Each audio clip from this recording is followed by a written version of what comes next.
perfect sea. In the last lecture, I spoke of the importance of character. Now, sadly, we live in a world in which ideas matter so much. And let me clarify also, ideas did not always matter so much. That's something I'm going to talk about for a while in this lecture. But ideas matter so much that they not only shape character and can destroy character, but people have literally lost their mind and their souls, because of ideas. Now, let me just go back many steps and get you used to the idea that ideas did not always matter that much. If we think about how human societies evolve, we know that naming is very important. We know that supplicating the gods, performing tasks, counting what we have, the property we have, or the sheep we have, or the goats we have, trading, a whole range of practices. Very interestingly, some of the earliest writings we have basically are either prayers, accounting, law, and mythology. So those four things tend to be, if you go back and find ancient writings, they'll tend to be in one of those camps. And then as writing develops, it becomes more. And with law, of course, writing is very important for any complicated, in terms of scale and division of labour, complicated tasks and division of labour. Writing is very important so that commands can be sent across vast distances. So the scale of the landscape, the distance that's required to be, the distance involved that has to be traversed for communication to carry out a command. This is one of those needs that gives birth to an invention, and it's an invention that is very cross-cultural. So we see this time and time again, that peoples respond to their circumstances very often by the same act of creativity that someone else is performing elsewhere, because the task or the problem itself can only be solved by a limited number of ways. This is why structure and function, something very important in anthropological writings, but also political writings, are every bit as important as culture, and very often they get overlooked. Okay. So I'm saying that ideas didn't always matter that much.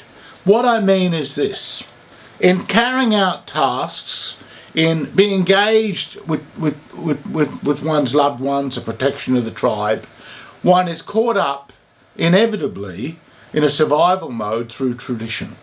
So traditions are well and truly ways of participating in life, involving commands and expectations, roles, supplications, prayers, where the warp and whoop of daily life continues through what the philosopher Nietzsche basically renders as instinctive life. It's just done. We have images of the world, we have commands of the world, we hear things, we see things, we communicate these things. But although there can be dispute and disagreement, the level of abstraction that is required for that participation is not that great. Now, that doesn't mean insight. It does not mean spiritual insight, personal insight. Abstraction is a very twofold thing, or two-edged sword. It helps us achieve great things, but it causes great destruction. And indeed, it's because of how abstraction features in modern life that I'm giving these series of lectures, and it's because how abstraction has led to a situation in which people so conform to or so worship a set of ideas, a chain of ideas, so give themselves over to ideas which they believe sustain them, which they believe give them meaning, that we are in the kind of disasters that we moderns face. Now, let me also say, I'm not romantic.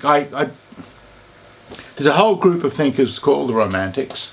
Some of whom are great, but the Romantic project, which is basically a project of reviving the spirits of the past, seeing and celebrating what was important in the mythologies, in the practices, the rituals of days gone by. And that's a valuable thing.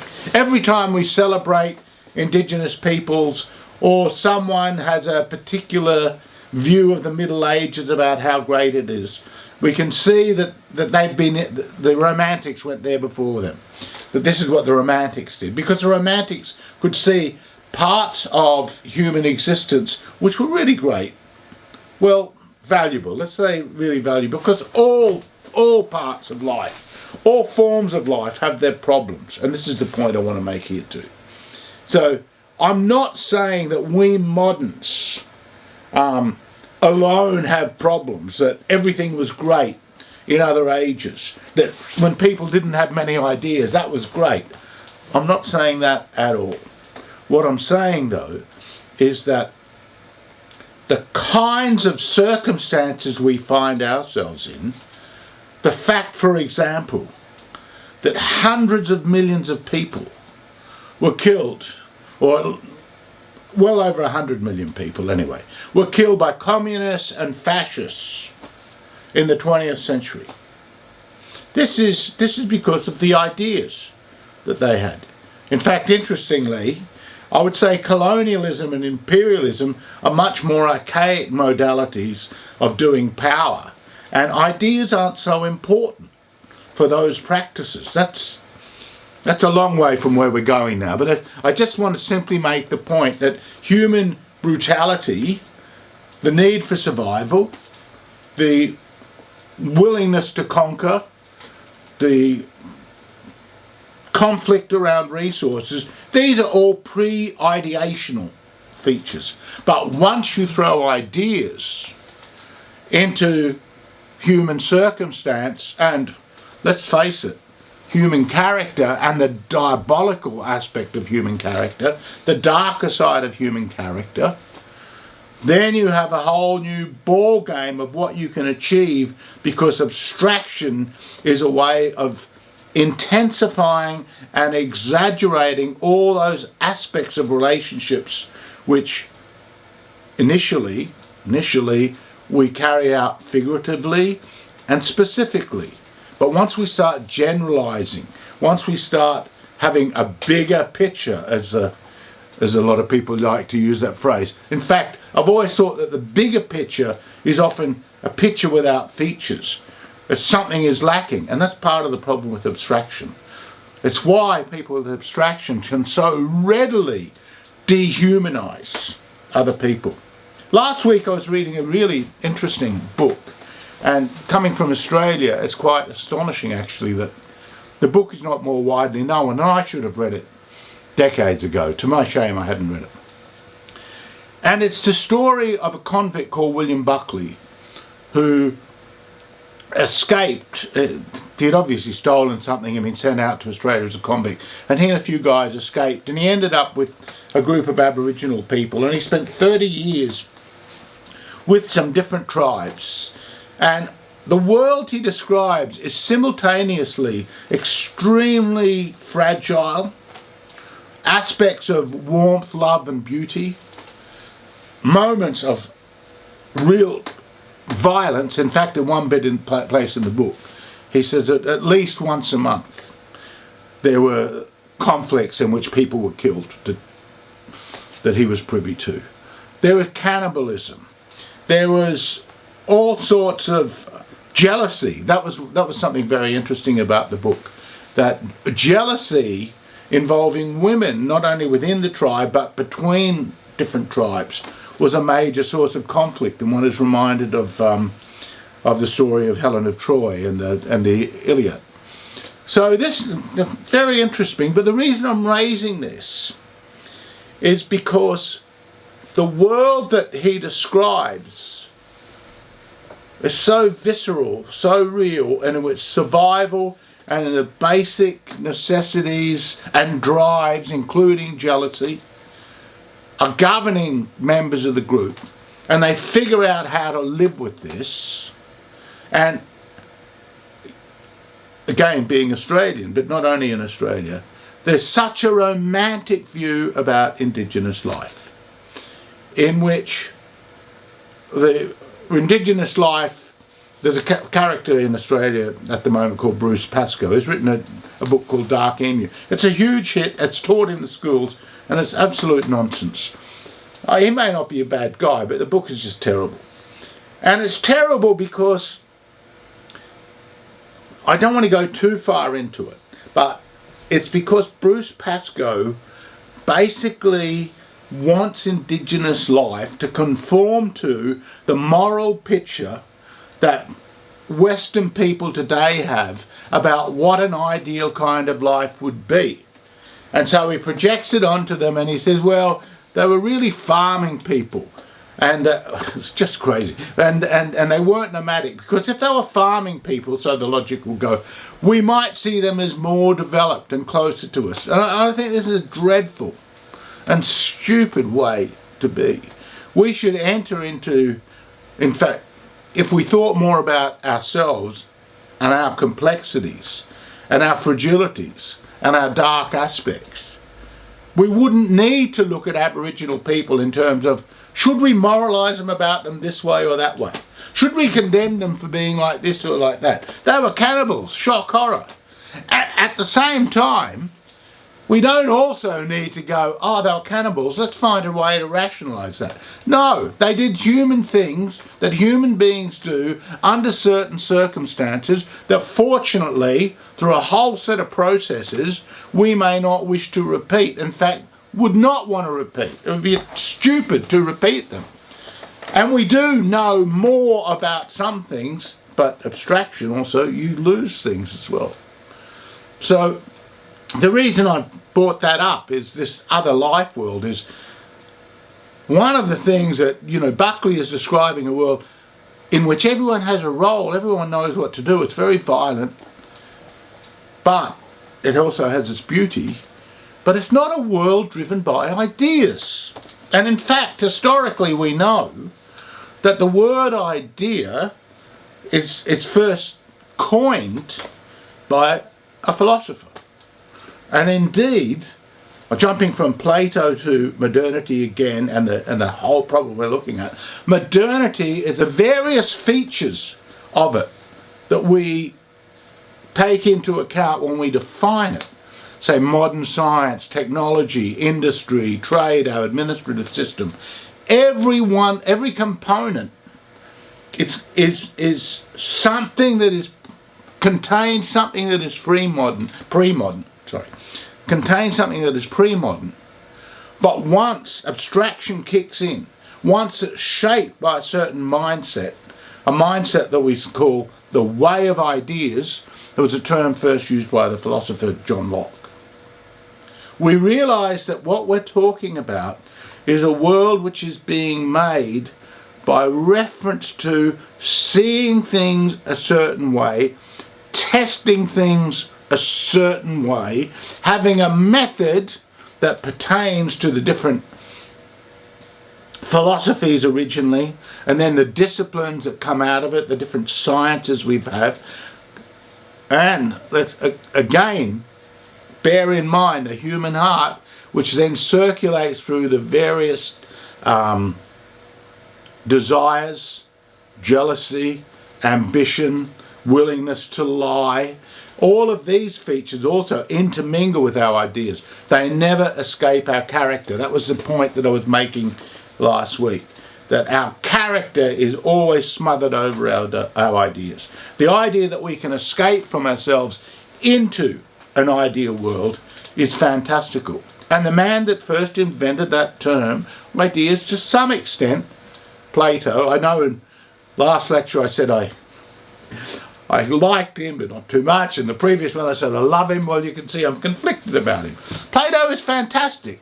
He realises the value of philosophy, and he realised at its core something different has gone on. And it involves seeing. And the word idea originally, when it's first used by Plato, is coined around seeing. Idein is the infinitive of the Greek word haraho, I see, and adain, to see. So an idea is something you see, but you don't just see it with your eye. And Plato goes into great detail about why, if you're just using your physical eyes, you will never have the comprehensive understanding that are disclosed to you by ideas. And to see ideas, he says, in themselves, you have to walk a certain path. The word method means along the road. You have to go along a certain way where with the mind's eye you will see things. Now, when I say that Plato discovers this or coins this term, it took hundreds and hundreds of years for certain insights that other I don't want to use the word intellectual figures, other figures that emphasize the value of word, of speech, that is poets. Remember last week I said, in the last lecture I said everyone is making stuff all the time. The word poet in Greek initially refers to a maker.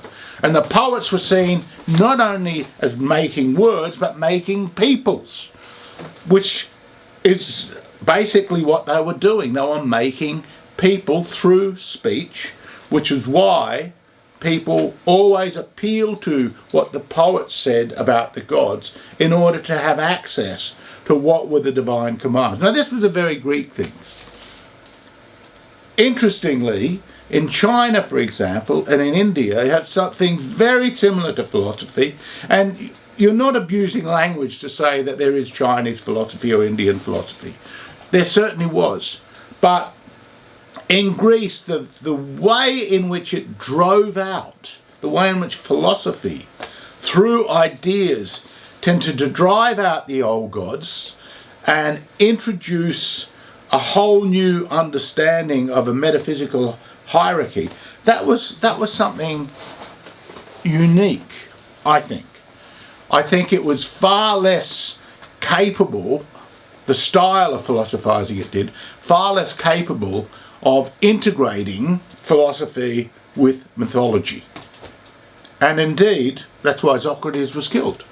Because Socrates was portrayed by Aristophanes as worshipping the clouds, because Aristophanes, the comic poet, could see that what Socrates was really after, the ideas, basically only existed as vapor. That's how he saw it. And really had no connection with the gods that people worshipped or supplicated, had rituals for, and especially the gods of the city were all important. And Socrates, for his part, always made sure that he went along to rituals. But from the point of view of someone like Aristophanes, you couldn't really trust Socrates, because although he was doing public display, what the gods really were had been displaced by this new thing that was being worshipped, ideas. Now, jump ahead, because this kind of history that I'm giving you, a kind of history, sociology, anthropology, all kind of thrown in, doesn't just go along in steps. It's not like in year one everyone knew this. It's not like a school system. You know, in year one you will know this, in year two you will know this, in year three, or learning the guitar, where you learn this first and then you learn that and then eventually you're able to.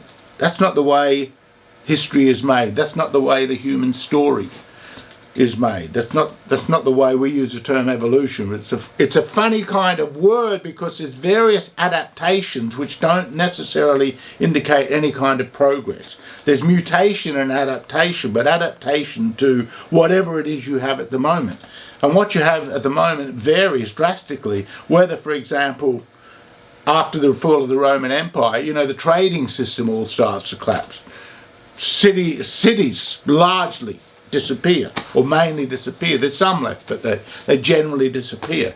So it's not going forward in any kind of sense of things are getting better and better in every way. So my point was, with ideas, we see Plato celebrating them. We see this tremendous flourishing of philosophical schools. None of the philosophical schools, though, particularly agreed with each other. And so they'd all be off, in a sense, having their different ideas, their different teachings. And Plato's student, Aristotle, immediately has to deal with the fact that he thinks Plato has exaggerated the status of ideas, even though that's basically Aristotle's currency is ideas. He finds out how Plato has talked about them, the way he's stabilized them, made them so stable, made them the essence of things as the most important things. And in Plato's case, he's used that to attack the poets. All of this makes Aristotle deeply disturbed. At the same time, he's trying to preserve philosophy.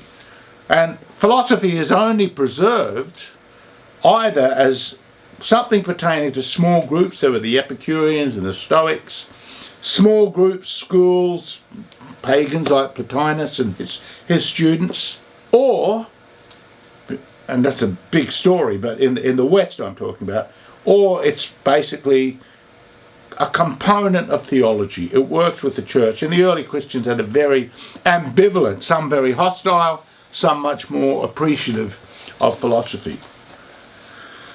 Philosophy gradually seeps into the institutions, but in the main, it's, if you think of what Western Christian culture was like, and Byzantine culture was like, Muslim culture, one of the things they all have in common, although all of them had little philosophical schools, in the main, the way they made their world was not in any way, shape or form dictated by ideas, because they weren't philosophical constructions.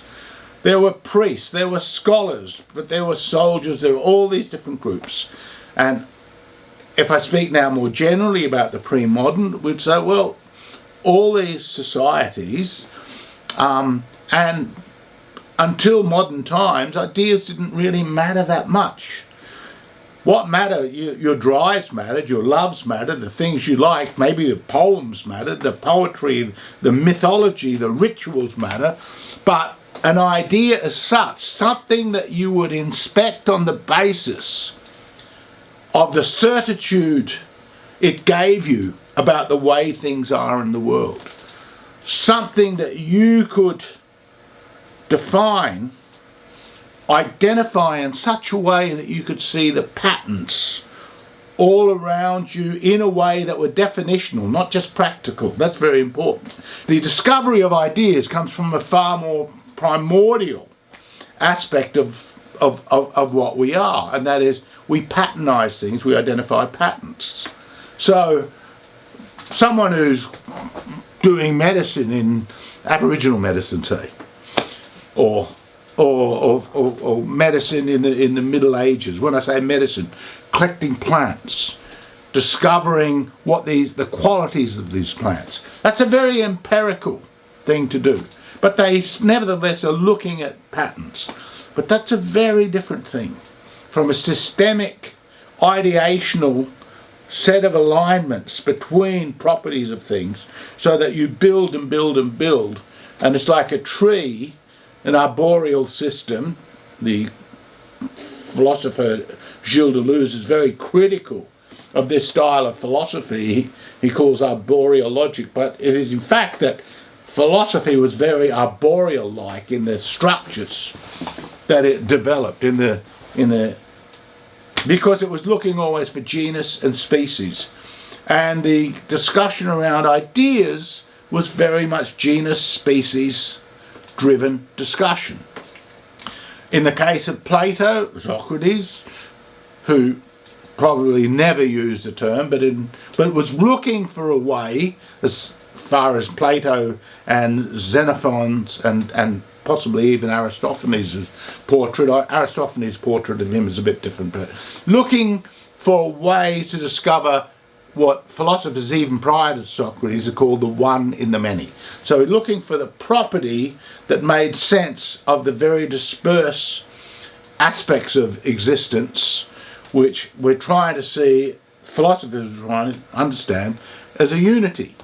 And this idea in Socrates and then Plato is taken from what is basically a cosmological speculative endeavour by these people, is taken in all features of life. We can see the same process, that there's some feature of it that unifies all the different particulars, and this is what Plato calls the idea. But as I said, the philosophers thought this, and it had some kind of application in the study of law, for example, by the Stoics, and the teaching of law, for example, but in the main it didn't have much efficacy outside the world, except within Christendom at the time of the rediscovery of old law books, a greater need to systematise information, systematise law, and the establishment of universities, and then a recognition, as more and more people could read, that the Christian world was full of contradictions. The first great contribution to philosophy in the Christian world, there were Neoplatonic philosophers and some of them were Christian, but the really decisive project of what philosophy could do, as opposed to being a way in which one could kind of be part of the Christian tradition but not really of it, so be speculative as the pre-Socratic philosophers were. So that's a kind of endeavour that people could have because of their imagination. It's not something that's particularly practical. It might be practical in terms of I'm going to live my life like this or that, but it's not practical in terms of how we start to reorganise the entire society.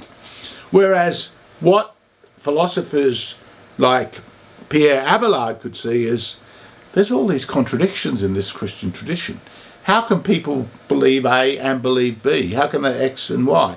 And this ultimately, Thomas Aquinas would write the Summa Theologica, where he tries to reconcile all of these narratives. Now note this, narratives were intrinsic to the church. I said ideas weren't that important, but narratives were, and indeed dogma was. So you can see it's very easy to move from dogma, where you believe it because over time, or the group has decided that this particular doctrinal decree or piece of doctrine, this particular piece of doctrine, is something that we should obey, because if we don't, we will lose touch with what is central to the teaching, and ultimately that teaching is what will save our souls. Oh, character. Remember, character, soul. So that's why dogma really mattered. When you've got people saying, hang on though, it's not just this dogma has these implications, it's the basic understanding you have that leads you to hold the dogma. You start elevating the intelligence. And you, again, remember from the biblical tradition, God's finger is no less venerable than God's mind. It's the Greek tradition or the Greek philosophical tradition, that it wasn't so with the poets but with the philosophers. The mind was the best part of the soul, the rational part of the soul, the all-important part of the soul. Now that was not within the Jewish or the Christian tradition.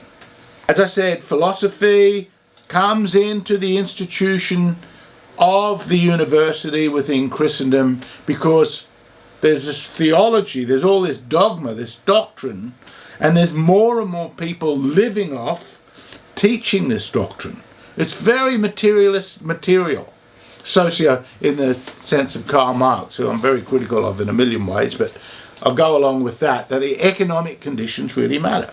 So you've got all these people now who learn dogma, who teach dogma, who practice dogma, and the society is reproducing itself through dogma, and there's a need then to distinguish between the different claims that are being made that leads to philosophy having an institutional role to play. But at this stage, still within the wider array of social tasks, behaviours, expectations, way people are thinking, philosophy is not that important. For those doing it, it's important, but in the main, it's not that important.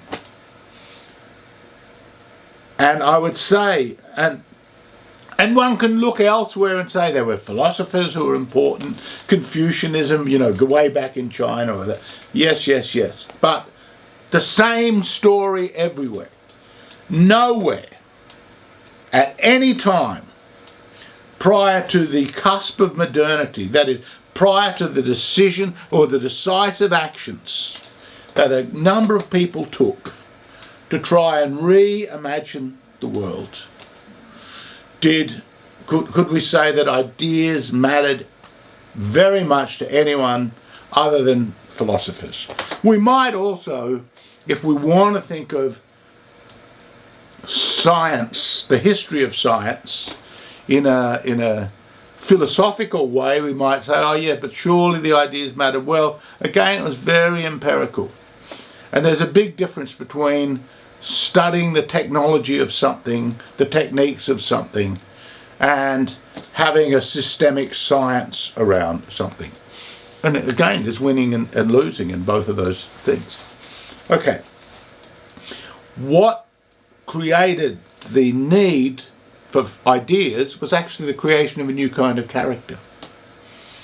And that character was, in a sense, a self-created being. At the same time, it was the circumstances and the dire nature of those circumstances, which I think at least, gave birth to this new character.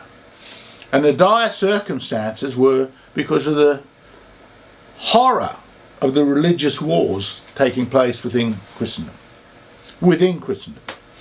Forget, you know, fights between Christians and non-Christians, it was within Christendom.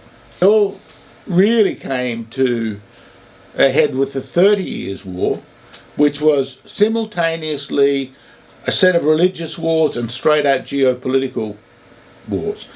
But you must understand that in society, in the 16th and 17th centuries, and in fact all throughout Christendom, the religious and the political, they were seeping into each other in all sorts of ways. Christianity from the inception had always had, you know, Jesus versus Caesar, or Jesus and Caesar, give one, what belongs to one doesn't belong to the other. There was a kind of dualism inherent in that. That was true. But nevertheless, the way in which authority was exercised, the role that the church had in legitimating authority, so the kind of contestations that would develop between different groups simply because of different expectations about what they should receive or who should receive it, or the authority of dispensation. All of this was such that Christianity was, you could not have that world without having that faith, that particular faith. And as I said, there was very little philosophical about it. But when this crisis of the 30 Years' War, which engulfed so much of Europe, out of that came a new type who was not only intelligent, but devoted to trying to rebuild the world from scratch. And as with anything new, like if I was to talk about the history of pop music, there's so many components to it that had you not had the development of the electric guitar, had you not had the drum integrated into that kind of music, had you not had the mixture of blacks and whites, of the experience of blues, of slavery, of jazz, of European discovery of electricity, you know, all these things that flow into each other give birth to something. So that when someone says, you know, modern music really begins with, take your pick, Elvis Presley, the Beatles, the Rolling Stones, you know, a case can be made for all of this, or you know that really there's a zillion things and these people are a symptom of them. Some of them, the Elvises and the Beatles, are a pretty significant symptom in their creative capacity is such that others quickly pick up on it. And the 30 Years' War was very similar. Up to it, so leading up to it for quite a while, there are a number of intellectual figures becoming more isolated, thinking about ways just to do little things to improve the world. Maybe serious things in a way. Francis Bacon is a very important figure in this way. You know, he discovers that by freezing a chicken, it will last a long time. He, of course, was Chancellor of England, so there's a whole other... But in his spare time, he was this great inventor, and he was also thinking more generally about the workings of the human mind, because, like many others at this time, he's thinking the world has gone completely crazy with religion. It didn't mean necessarily they were against religion, but they thought it's gone completely nuts. People are killing each other for what? But one of the figures who came out of this strikes me as the most decisive philosophically at this moment. Again, we could, as I said, you can look at dozens and dozens of others, but his name is René Descartes. And what Descartes wants to do is review and rebuild the world on the basis of what he says are clear and distinct ideas. He was no Platonist, so he preferred Plato to Aristotle. He hated Aristotle because it was Aristotle who had been so important in the scholastic tradition in the church because of the discovery of logic. And as far as Descartes could see, simply having logic was useless. What we needed were clear and distinct ideas that weren't just logical. So how could they be developed? And the short version, I don't want to go too far into this, but in a way, you cannot understand what is going on in the world around you unless you know where philosophy fits in it. Because our world would not be what it is without philosophy. All the other things, the scale of capital, the scale of technology, the administrative systems, in various ways, shapes and forms have been impacted upon by philosophy. And that's ultimately what's led to two things. A world in which ideas are seen as so important that authority, so the political life, and later even social life, that is institutions like a family, which are not the creation of any kind of political fiat, but even social life, are seen as essentially subject to philosophical criticism in terms of their, it's a very popular word in the 20th century, authenticity. The authenticity of these institutions, the rational legitimacy that these institutions should have. And that is from government, as I said, to the family, to every other thing, including business. With Descartes, he sets out in his little book, it's a very popular book called Discourse on Method, he sets out a method, and he sets out basically the project. His project specifically was easing the burdens of labour, having a much more scientific approach to the world. He wasn't particularly, certainly publicly, not very interested in social institutions as such, or political institutions. But very quickly after, those inspired by him, let me just say, Descartes is so important. But if you look at the handful of philosophers that started to, gain momentum, it's just like in the history of guitar making. You've got Leo Fender and Les Paul. So it's not just one, it's a number of them. And as they start to multiply and diversify, what you realise, it's not the specific method Descartes had. It's not the specific conclusions that he reached. It's the fact that the emphasis now with this new type of person, this philosopher, was upon seeing the world as something that could be subjected to methodological assessment. It could be understood in terms of ideas. And that's why I said earlier, John Locke, who differed from Descartes in every kind of which way about the source of ideas, how ideas should be developed, how science should be conducted, used the formulation, the way of ideas. They were all along this way of ideas, and that is the case. So what I've done is given you a very broad history about how we moved from cultures in which ideas are just not that important. Now let me clarify. One criticism one could make of what I'm saying is, yeah, but we don't have to use ideas in that specific way, and generally that's absolutely true. Let's go to the beach, that's a great idea.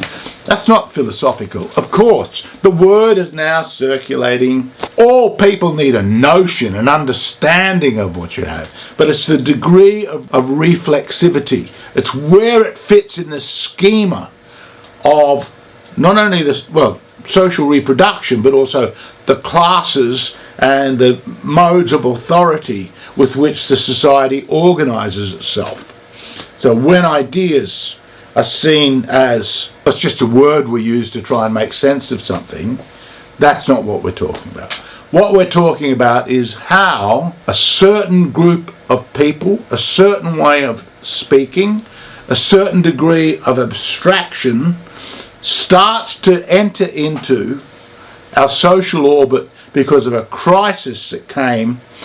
We could say a society in which the figurative imagination, testimonies, stories, tradition are repeated, in which that becomes overthrown by a society in which clarity and distinctness take over, and the clarity and distinctness of ideas. Now, there's good ideas and bad ideas.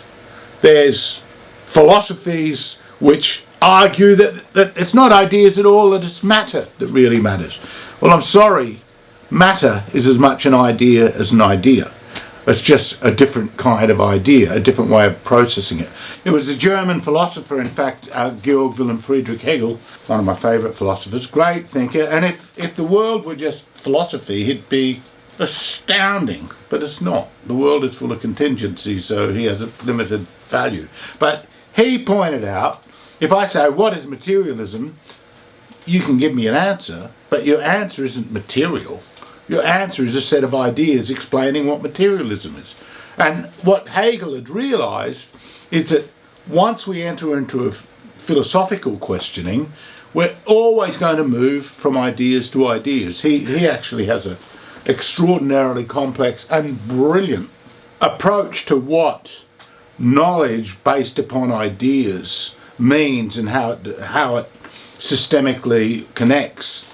But it's only so much. Ideas are only so much. And our definitions, our understanding even of what life is very limited. So much of life is what is happening pre-conscious. It's what happening, and the consciousness is often a delayed reaction. And it's that delayed reaction that is so important in so many aspects of what we do. So to give too much credence, too much value to what is clear and distinct is really to be distorted. And in a sense, the modern soul is a very tragic soul because it's living in a distorted reality. In some ways, I could say it has made this great discovery, or revived a great discovery, because I say it was those Greeks that really did the discovery. But in reviving that discovery, it's created something that's very, very difficult to live with, to tame. In a sense, it's a bit like giving a 5-year-old. We're like the 2-year-old who's got the keys to the Ferrari.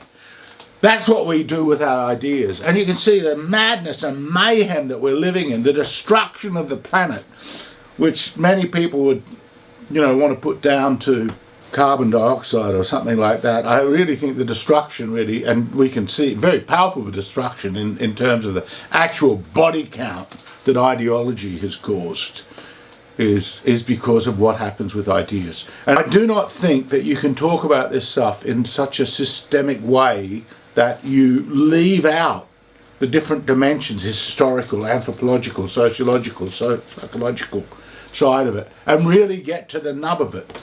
And so I'm hoping that in a rather chaotic associational way that I'm able to disclose to you what I can see, remember me saying that in the first lecture, what I'm seeing so that you too can see it. And if I'll just recap before I close on this idea of ideology, I want to make the following points. 1. Not all societies have been based around ideas, and in fact it's only modern society, qua society, that you could say is genuinely ideocratic. The ideas rule. There are all sorts of people with power, but at some point we can start to see the importance that ideas have taken in even the most powerful people having to come to heel, which we're seeing right now in our world today, ideologically. Ideology has been the most dominant force in terms of dictating what the organisation and motivation of human action to both create and destroy, and especially the destructive side of things is what concerns me. But up until modern times, ideas were something that were the privilege of a relative few. They weren't that important, and in me saying this in no ways belittles or demeans what people were doing, because ideas, in my opinion, only have so much value. And this is coming from someone who's basically spent their life dedicated to studying ideas, the good and the bad. And the reason I'm doing these lectures, I said, is because I'm seeing the bad ones doing so much damage. But if we can say, as I do, that the triumph of a new type of person, a certain kind of philosopher, and that's not necessarily what we mean by the philosopher at uni, because most of them are so far removed from the founder of this practice that they're just repeating it like monkeys repeating a trick that they've learned, and they can earn a living. But ultimately what philosophy did, and Descartes had this image of the roots of a tree, the trunk and the branches, and philosophy was the roots of the tree. And although I don't think it was Descartes' philosophy as such, I do think in many ways that it was the philosophical roots of how we think about not only the world, but in some ways far more importantly society, that have come to dictate the shape of modern secular societies. Now, the large parts of the world are far less affected by ideas than other parts of the world. So I'm really, for the moment, focusing on the Western world. But the Western world, through its ideas and its other practices, as I said, that end up in a dialectical relationship with its ideas, but through its colonialism, imperialism, its administrative systems, its commercial systems, ends up having a huge impact upon the globe, so much so, of course, that, the 2 world wars were caused by what happened in the Western world. But once philosophy, not only as a discipline, but as a type, philosophers as a type, started to increasingly play an important role in the society, started first at a very minor level, but ultimately displaced the priests as those people that had access to priests. Right, let me just define a priest. A priest is someone who ultimately has access to, who serves these higher mysterious forces. And nearly all societies, not the smallest scale, but once you have a larger scale division of labour, once you move from tribes to cities to empires, you start to see priests everywhere, of one sort or another. Even Buddhism, which doesn't have a god as such, has priests. So that is a type. And the philosophers, the biggest threat to them were the priests, to their own empowerment. And one of the first things that the philosophers did was renegotiate the meaning of the term God. So that Descartes, for example, and Spinoza, and a whole stack of them, their God has nothing to do with the Christian faith. Even if Descartes would say, oh yes, I'm a Catholic, yes, who lived in Protestant lands, who basically taught a set of ideas in which God itself was reduced to being a power which ensured an innate idea that we have. It was an idea, first of all, it was an idea that we have that provided a lawful universe. Now, if you had said to the average Christian person, or Jew, or Muslim, the whole point of God is so that you can have a cause and effect mechanism, so you can understand how things work, they would look at you as if you were nature, as if you were crazy. Because they'd be going, what about the meaning of my life? What about salvation? What about redemption? What about the cross? Or what about Moses? What about Muhammad? Those are the things that mattered, not what Descartes or Spinoza, who makes God nature. So, displacing the priest caste, and we really see this once the Enlightenment starts to take off, and with the French Revolution, they're being motivated by their faith in ideas, and their faith in ideas will ultimately displace the Christian faith, which for them is just superstitious nonsense. That's a very long story, and people can often get confused about the incidental and the essential. And for example, Robespierre was in great conflict with Jacques Debert about the de-Christianization process. And so it can be presented, the story can be presented as if Robespierre was really kind of defending Christian society against the extremism, the atheism debate. This is ridiculous. It's just ridiculous. It was a tactical difference about stuff that to the average genuine Christian was meaningless. Okay, so they're displacing them, and then the next generation is really the generation where we start to see ideology start to take over. In Germany, in France, in Russia, young people, educated people, literati, they want to sit down and they want to talk, and what do they want to do? They want to tell you how to rebuild society. As I said, there's a pedigree. There's others before them have done it. You could go back to the philosopher Plato. He envisaged building a whole society. Aristotle comes up with an ideal society, even though Aristotle's generally much better at trying to understand the specific problems of specific societies. But there's a pedigree for it, but the difference is this, that these young people, which include Karl Marx, Friedrich Engels, they start now to have institutional impact. And the reason, and this is the last point I will make, the reason that the ideology that's being discussed and being brewed in Germany and France, as I said, had such efficacy was because of what happened in Russia, because the students in Russia were essential to the industrial development of Russia, and they became very radicalized en masse. It wasn't just a small group. See, the French Revolution, it didn't need students to start the French Revolution, but the Russian Revolution, the pedigree of revolutionary types, all comes out of the university originally. Why? Because of the ideas that they had learned. So, ideas change the world. They've changed modernity.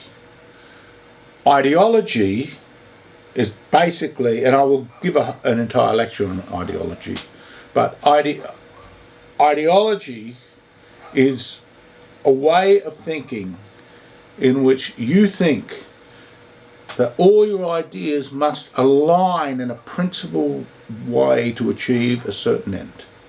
You also think that those people that don't share that alignment are caught up in their own alignment of ideas and are ultimately beholden to another principle.